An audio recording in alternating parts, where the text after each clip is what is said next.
bought my first painting in 1996 or 97 at a gallery, a local gallery. I think it was like $3,000, which seemed like a fortune at the time. And now I don't know how many paintings I have, maybe about a dozen or so. I mostly buy paintings. I think people should buy art because if we don't support artists, they can't make a living and they can't continue their craft. And I think art is so important to how you feel about yourself and your environment. And that's why my workspace in particular is filled with art at any given time, usually at least 40 pieces of hanging. Right now we have 60, and when we had Deborah Fine's exhibit, I think we had more than 60 paintings. So I think you should buy art if you like art and you want to support artists. I think you should buy art because I do think it elevates the mood in your home or where you work. In my office, I think people love to come there because of the art, and I think people who work there love having the art. So that's why I think people should do it if you can afford it. So. I'd like to actually address that question to Barbara, if I could. Yeah, I agree with Fran in that art can totally transform a space, but I think more importantly it can transform our lives. One of the things that happens when we're living with art is that we have this opportunity to really observe and start to discover different nuances that are going on in a piece. And that can happen with both a representational piece as well as an abstract piece.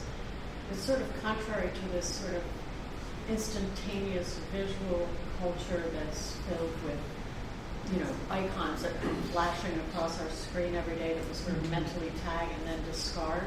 When you're living with art, you really have the opportunity, to really process and start to see. It begins to unfold for you in different ways over a long period of time. And I think it also transforms ourselves. There's something called your visual intelligence and your perceptual skills. When you're living with art and you're experiencing the same piece on a day-to-day basis, you really start to develop these things. And one of the things you're speaking about having art in the corporate environment, there's an interesting, it's a little off, but I'll come back to it.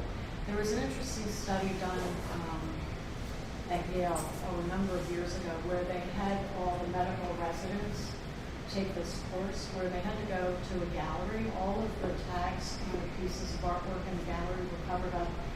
They didn't know the title of the piece, they didn't know the artist, and they were just asked to spend a day with an individual piece and study it.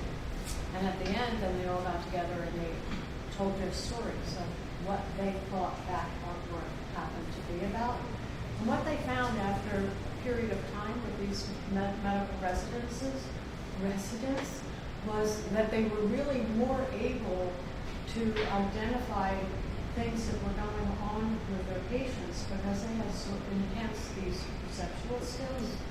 They also find that people that are living or around art for an extended period of time, that they begin to become more creative. They take more of a creative approach to business, different things that they're involved in. So of course, to live with it, you have to buy it.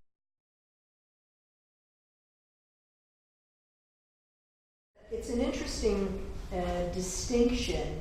I think we can buy art to decorate and just make something very pleasant.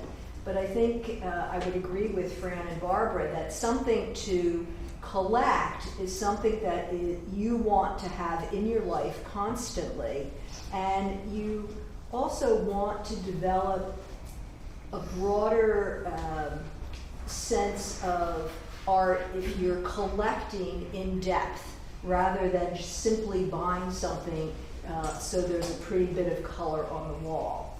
And I think it's very important for people to ask themselves why they want to buy something and distinguish between the collecting, a serious purchase of something that really will enhance your life, as Barbara and Fran said, and something that's simply going to decorate your space.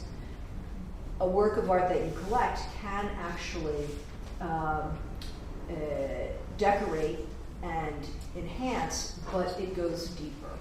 And something that I want to say tonight, and wanted to say a little later actually, but well, I'll say it now, is that one of the things that I find so important as a curator, as well as someone who has an art collection, is that I try to look at art when I'm thinking about buying something and really analyze it in several different ways, with formal characteristics, color, shape, composition, light, shadow, all of the what we call formal qualities of a work of art.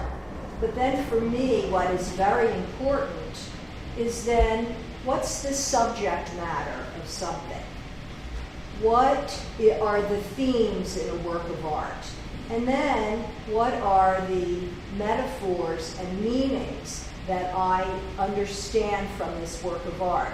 So you can have a very deep relationship to a work of art if you think about these things as you're choosing or selecting something. Thank you. Question I thought different between buying and collecting art, and then I thought primary versus secondary market. Primary market being a gallery, secondary market, the world I'm in. Mm-hmm. And I think of it in terms of a collector as somebody more who's sort of an end user. I don't want to use that word user, but the end buyer. And a buyer is somebody who may have eyes on building up a collection, but maybe looking at art in our world as something they may want to resell down the road. And I know all of these are no-nos to talk about within the parameters of the gallery, but in my world, that's sort of what. There's no rules here in the Yeah. gallery, and this is about informing everybody as about the So I think object. So. every collector's a buyer, but maybe not every buyer is a collector.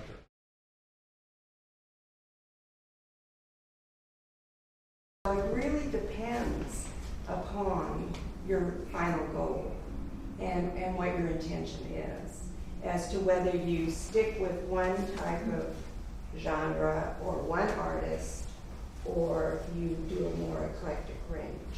You see, I'm collecting purely for pleasure.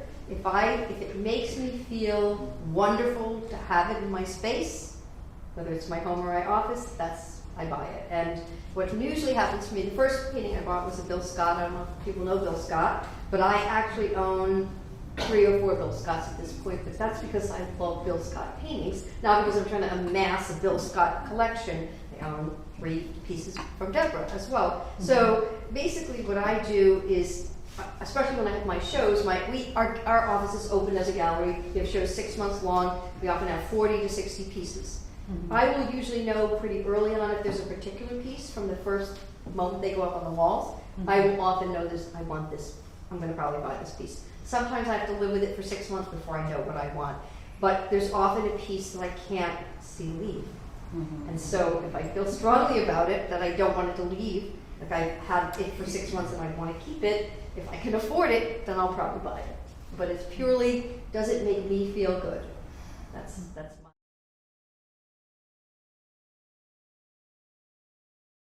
The most important rule is to purchase what you love. That way, if you purchase what you love, you're going to love it now. You're going to love it, 15, 20 years from now. And I think it's also what David said. There's also, collectors that buy for investment purposes. Their taste may very well change over the years as to what they want in their portfolio or their collection. So, usually you know what you like at, let's say, 20 years old, and then let's say you go back at 30 or 40 years old, you still kind of have that similar taste. So if you approach purchasing or buying art in the way that you would anything else that you would purchase, you'll be very satisfied, with your purchase.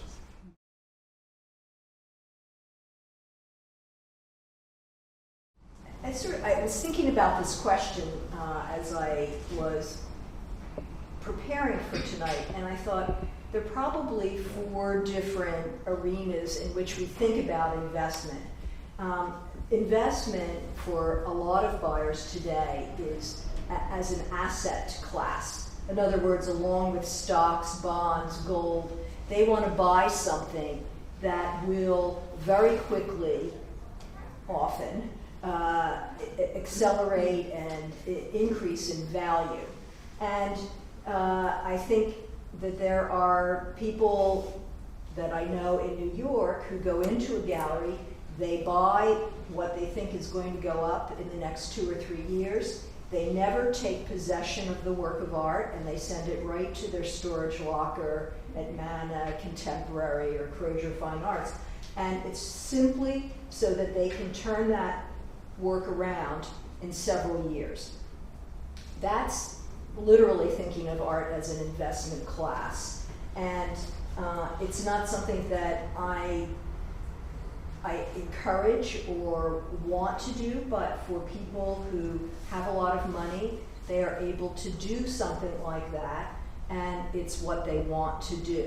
There are other people that buy for investment in their collection.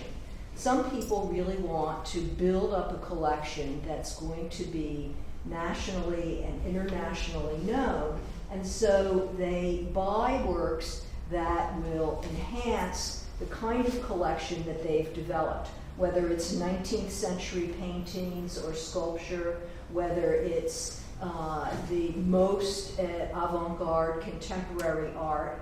Sometimes they buy to keep up with their friends who have bought one of so-and-so and another of so-and-so, and that's perfectly okay as long as they understand why they're buying it. And that has a type of investment. We see that there's a growth of private museums around this country where people are collecting and literally then building buildings for their collections. And it's actually increased the ability for all of us to see a lot of excellent art. But that's a different kind of investment. I think that there is another type of investment, and that's really something that you spoke of, Fran, a cultural investment. Willie Cole, who's an artist in New Jersey, he's well known nationally as well, he always says, when he talks to people about art, he says, it's an investment in the artist. And that kind of investment is an investment that all of you have the possibility, and all of us have the possibility of helping. We're literally investing in the culture of our country. And I think that that's an incredible way to make an investment in the artist's ability to work, as you said, Fran, but also just in the notion of supporting our culture. We have a lot of attacks on the visual arts in particular. Why do we have to fund this and so forth? So all of us can be responsible for that. And I also think, like everybody else, we want to have objects around us, and we make an investment in ourselves when we buy art and surround ourselves with terrific objects. I think it depends on the genre and the area of collecting and the area of what we're selling. In the secondary market, a lot of because you're referencing, without putting words in your mouth, national pride, there's a large swath of collectors in this area that collect Pennsylvania impressions in Bucks County, as well as Bill Scott, who's a personal friend. And those collectors, and they are collectors, not just buyers, they really are focusing to build their collection, and they really are the end user, and they, I don't think, approach it in a way that others do who are collecting in other areas, at least in the Philadelphia market.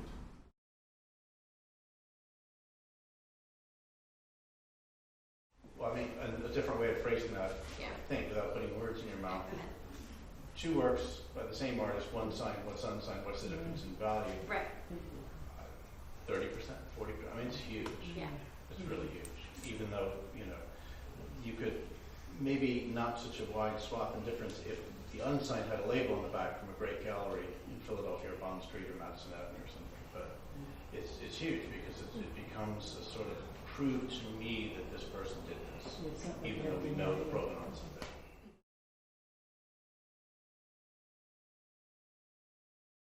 Actually, it might be a perfect time to buy Dutch cows and landscapes and American furniture as well. I think that you have to buy what you love and are interested in, and maybe you start the trend because I think it can be fickle. One of the things that I've been noticing is that there's an awful lot of pop art again that seems to be a trend, certainly in the contemporary market. It looks back because Warhol's prices are so high, and even I just saw a show at the 3rd Street Gallery this afternoon that is dealing with images of candy and machines. It has abstraction. It's actually a really interesting show, but again, here are sort of pop images that have continued to be of interest.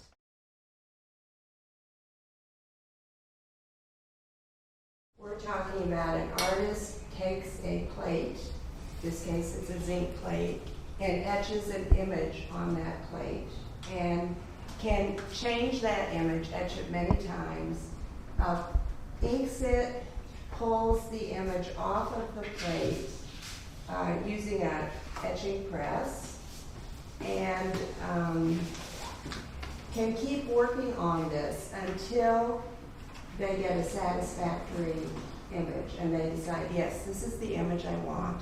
Now, either artists do it themselves or they go to a printing house that does fine art printing, for example, Crown Point Press, Gemini Gel, are two of the big names, but certainly here in Philadelphia, much more humble but equally skilled operation is done by Cindy Edinger. She will print the artist's prints for them. So either artists can print their own prints or they can go to a fine art printing place. And this is very different than commercial printing. And when you're buying prints, you have to really understand the difference between commercial, digitally reproduced, photographed images of artwork. And a lot of times, first of all, you have to ask. You have to be very clear what type of print you're buying. And often, what is a telltale sign is the number that's on the print. So if you have a small number, and prints are, they'll have a number on them, usually a fraction in a limited edition print. The bottom is how many were made of that print, and the top number is like, this is 49 out of 50. So this is the 49th print out of 50 prints.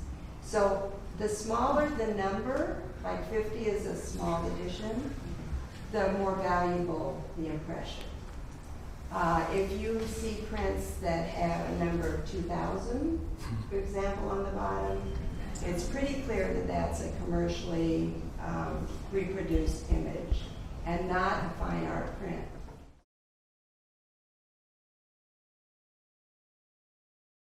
The real important thing to do is to stand in front of the artwork yourself and look at it with your eyes and not your ears. Find out what that connection is that you have with it. I love purchasing from galleries, and the primary reason I like that is I love the conversation. I love talking to the dealers and the artists about what the intent of the artist is. The other thing I like about that is, when I go to an art fair, and I love art fairs, there's just so much to see, but it's like the cliff notes of an artist's career. You'll see one painting by an artist over here, and then at dealer number 165, you see another one, and then dealer number 250, you see another one. But you don't really get the concept of what that artist is producing at a time. So if you go to a one-person show by a particular artist, you really get a sense of what the intent of that artist was.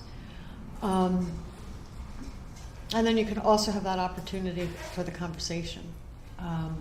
Auctions, I've purchased from many different auctions as well, but I know the work. The other great thing about auctions, you can go to an auction preview and see so many different works by so many different artists that you might not be familiar with. I look online quite frequently. I look at every one of those upcoming auctions, and all those little images. And their things, I go back to, I was probably within the last year at Freeman's. You know, I've looked through everything, I know what's there, I go to the preview, and there's this beautiful little Tam Van Tran piece, that green piece with the staples. It never would have taken my heart away the way it did when I saw it in real life. If you try to purchase something just from one of those icons, you know, on your computer, make sure you've seen the real work before you actually make that purchase. I am so easily seduced by art that, you know, it's like, oh, I want it. I make myself wait, and I go home, and maybe a week or two later, if I can't get that out of my mind, then that piece was meant for me, and I have to go back and purchase it. There are times you're going to miss, the piece will be gone, but like you said, you've fallen in love with the artist, you know what that artist is capable of and what their intent is, and you may find another piece that speaks to you the same way.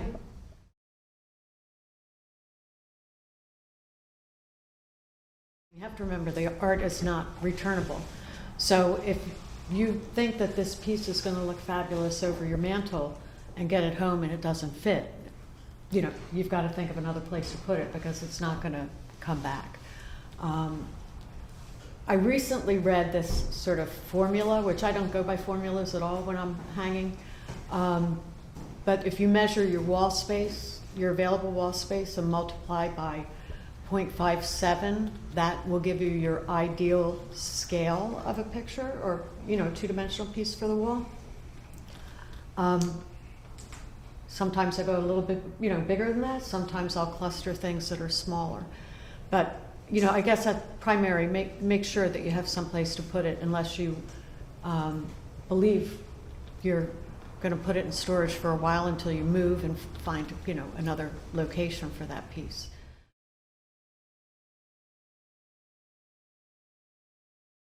When you must go ahead and, as you buy a work of art, you want to keep a record, a visual record of that. You need to literally almost act like a museum curator, where you have artist, title, date, medium, size, price, and location. And it's interesting that at the moment, Christie's auction house is working in conjunction with a group called Collectrium, and they actually have a program where you can archive your work. It actually keeps track, if you're buying at a certain level, it keeps track of where the prices of that artist's work are. They also have a facility so you can put an image of work into your, you have photos of your room. You can take an image of the work that you're considering buying and look at it within the room. I mean, this is a very sophisticated way to archive. It can be done more simply. You can use a Word document if you want, or an Excel spreadsheet. But it's a really important idea, because when somebody comes to appraise your work at any point, or you want to go and sell it, to have all of that information, from whom you've bought the work, what price you paid, and then has there been a recent appraisal. All of that is very critical for a collector. And then you also know, some people have so many objects that they don't even know where they are. So having a document like that allows you to know where that, oh, it's hanging in my daughter's apartment in New York City. Okay, so now I know where, and somebody wants to borrow it for a show. Okay, I know where that is, and I can get it. So these are crucial things for collectors. Well, I think that the other thing that I don't know if you made really clear, but keep all of the receipts. Oh yes. When if you were ever to go and want to sell something at auction, they're going to want some kind of documentation of where you got that piece. So keep all of the receipts. I also do some collection management work, and I think when people are getting insurance appraisals and things like that, all these things that Ginny mentioned are really important. People might have multiple homes, but let's say you have a large home and you have some things in your library, and you have some things in the living room, and you have things in the dining room, and one night the living room catches on fire. It's important to be able to sort real quickly and be able to know that this is all the artwork that I had in my living room. This is what the insurance value was, and you've got that document for your insurance company.